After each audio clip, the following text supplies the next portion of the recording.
I'm not a cool guy. People are surprised to hear that I've impregnated a woman. And none of you will ever be more surprised than my dad. And I remember when I told my dad, I said, "Hey, Lydia's pregnant." My dad said, "Hey, you're not gay?"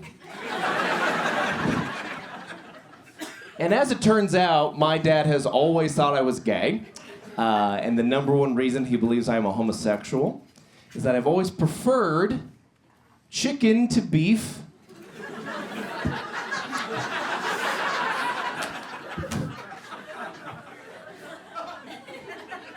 And according to him, that's gotta mean something. Like, I remember when I was younger, we'd be at the hamburger store, but I would order a chicken sandwich, and he'd, like, put distance between us. He'd be like, "Okay, buddy. Here's the thing, Russell.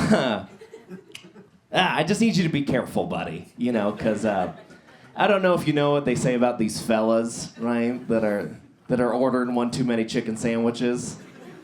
You know what they say about them? They say it's, if you're eating hens today, you'll be eating cocks tomorrow. So, everything in moderation, buddy. That's kind of what I'm getting at. It's very funny because, like, a lot of, like, conservatives will see, like, Chick-fil-A is, like, the Christian restaurant, right? My dad is so far right-wing, he thinks they're working undercover for the woke left. He thinks they're a sleeper cell for the gay agenda. He thinks they're trying to get me. And he thinks like me eating chicken is gay. His favorite restaurant in the world is this burger joint in Colorado Springs called the Skirted Heifer. That's the gayest name for a restaurant, for sure. The Skirted Heifer, that's gay code for something. You know, that's Skirted Heifer, that's a big fella in drag, if I've ever heard of it, you know? Yeah, I grew up in a very conservative, very, like, religious household. And when you grow up in that kind of environment, there's just, like, there's a lot of things you don't know about the world because so many topics are, like, taboo, right? Certain conversations you can't have. So there's stuff I didn't know until, like, much later in life that you'd expect. Like, I remember when I was in high school, my mom, she was going through menopause, and she would talk about her heat flashes. And I didn't know what that meant, and didn't feel comfortable enough to ask her to explain. So I had to kind of make some assumptions. So she'd talk about her heat flash. I didn't know what that meant. All I knew is that she was talking about her body, right? And therefore it must be disgusting.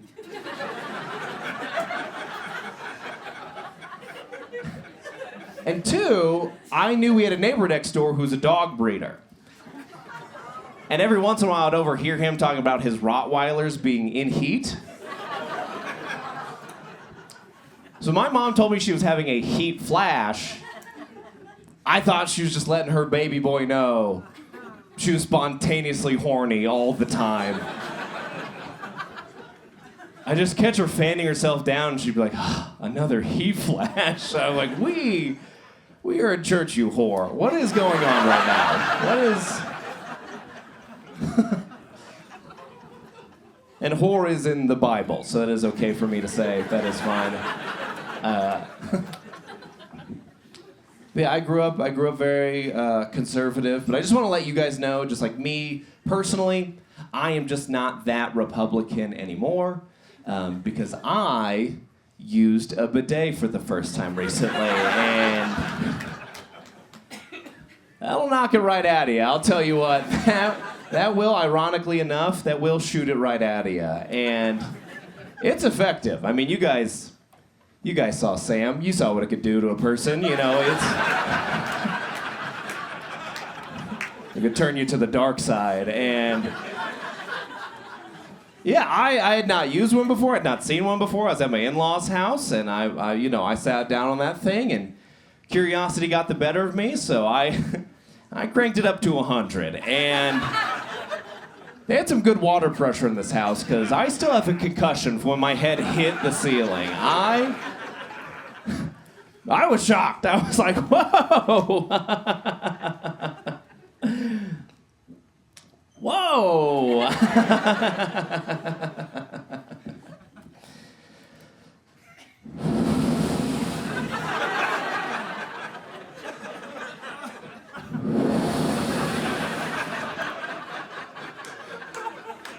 Whoa.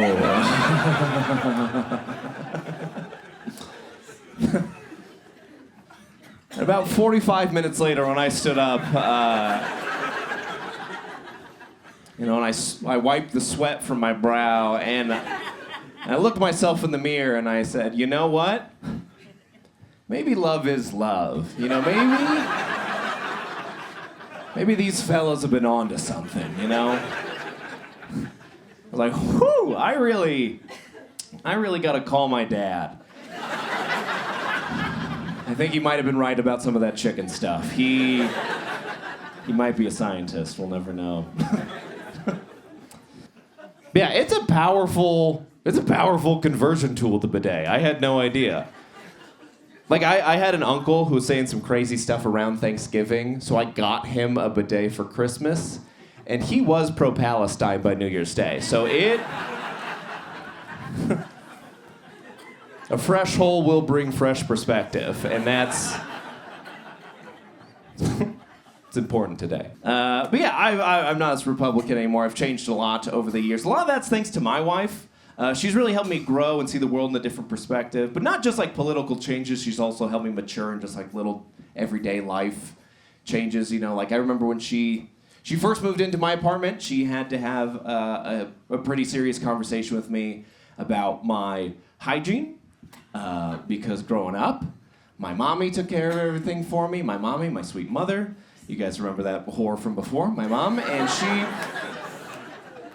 she just took care of everything, so I never learned how to like take care of myself or my things, so I didn't know some stuff. And my wife, when she moved in, she very seriously had to sit me down and explain to me, did you guys know that you are supposed to wash your sheets? Did you know that? Did you guys...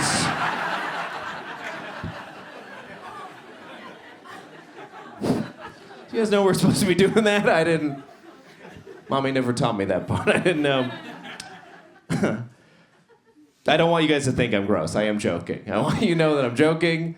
I obviously did not own sheets before my wife moved in. That'd be crazy, No, for like the better part of a year and a half, I was just raw dogging my Tempur-Pedic, and I thought you're just supposed to build up a layer of seasoning on it, like a cast iron skillet. Do you know what I mean?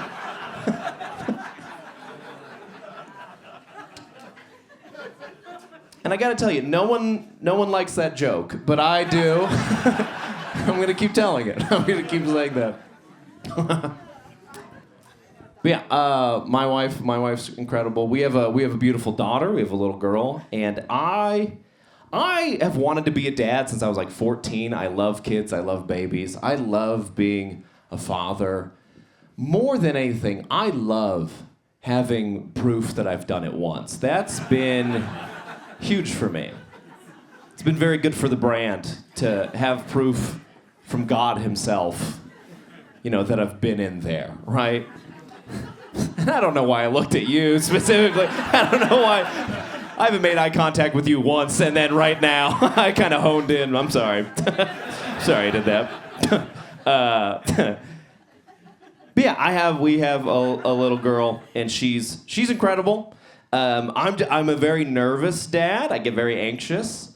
Not because of anything she's done, but just like the world around her, and like, I don't know, I get nervous. Like I didn't name her until she came out. Because I wanted to look at her first. I wanted to make sure she had a name that she looked like. Do you guys know what I mean? You've heard this before? I had not heard this once upon a time. I remember the first time I heard it kind of traumatized me a little bit. I didn't want my daughter to go through that, because I was talking to a gentleman a couple years ago. I said, hello, my name's Russell. And he said, no. Didn't know that was an option. I didn't know you could deny a greeting. I had no idea. And he said, no. You look more like a dentist to me. And I didn't really get what that meant at the time. It wasn't until a couple months later, I was doing a show down in Atlanta, and I met a gal, and she introduced herself to me, and she said, "Hello, my name's Gorgeous." And I said, "No."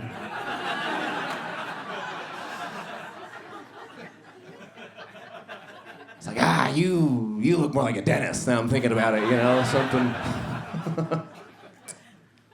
But yeah, I get nervous for her because I want her to have a good face, and I get nervous because she's a little girl. She's just a girl. She's going to grow up to be a woman. My God, everything women have to deal with in today's day and age, what an absolute nightmare. It really hit me in the face the other day. I was taking my daughter to a restaurant. She needed to use the little girl's room, so I take her to the potty.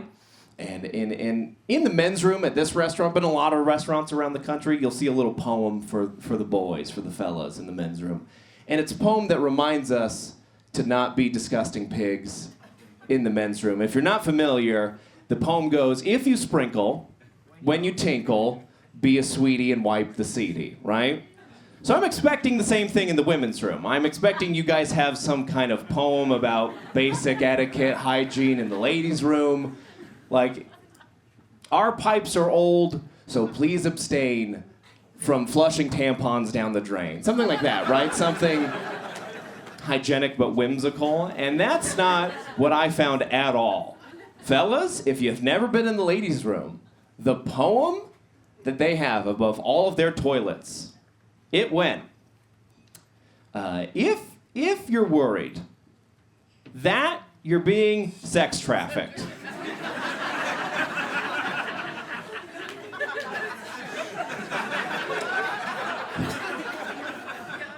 call 1-888-378-3777.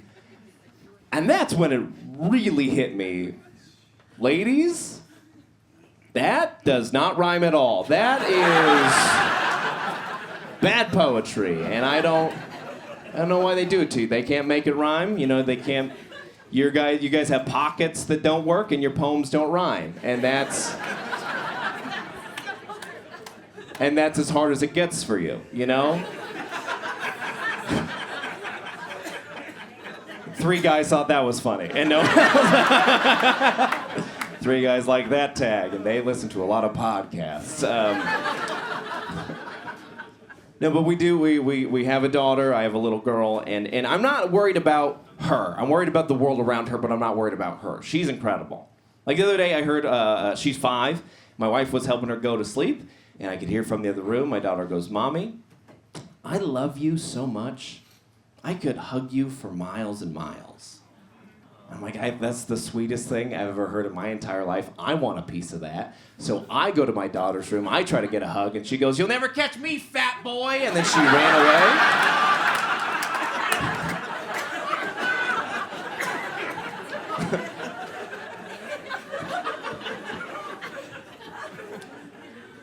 And when I did finally chase her down, and I was out of breath, but when I did finally chase her down, I got her in a corner. I'm like, "Hey, you got to be careful with a mouth like that, young lady, or you are going to be the president someday. So you got to, it's a lot of responsibility,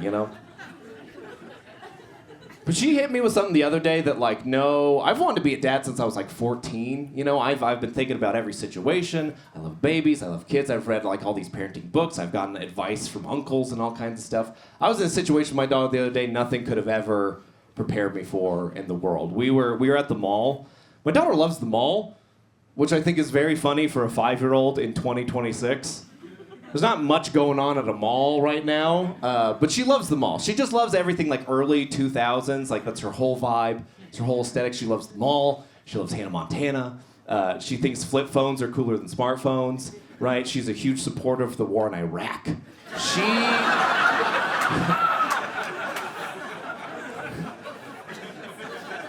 Her YouTube Kids algorithm is just constantly recommending the execution of Saddam Hussein, and And I mean, my God, she'll talk year off about subprime mortgages and how they're being bundled with collateralized debt obligations, sort of led to this ticking time bomb in global market liquidity that, when held in conjunction with the looming housing crisis, could only ever inevitably lead to an economic recession. And to blame that on the Obama presidency, when in reality, it was the policies and actions taken by the Federal Reserve during the Bush administration. And then she loves like a Tamagotchi, you know? She loves a camisole. She loves a double camisole. And that was for two girls. But we're going home from the mall. We're driving home from the mall.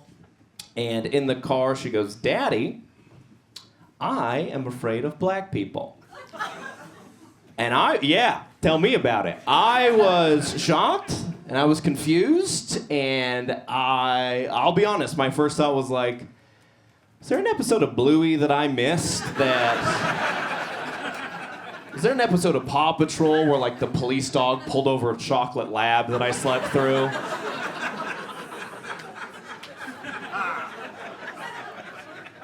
But I was concerned, you know, that's an aggressive thing to hear from a 5-year-old. So I tried to investigate, and I was like, "Sweetheart, did something happen to you?"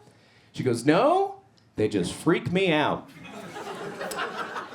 And then my 5-year-old angel from the backseat of the car explained to me, she goes, "I don't like their black hair."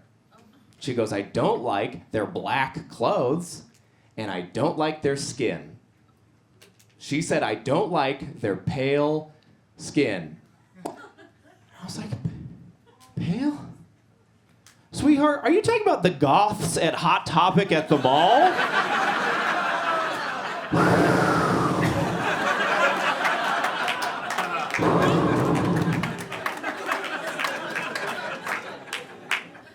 I was so relieved. Oh my God. I was like, "Sweetheart, okay, it is okay to hate those people. That is fine." All right, that's been my time. I'm Russell Keller.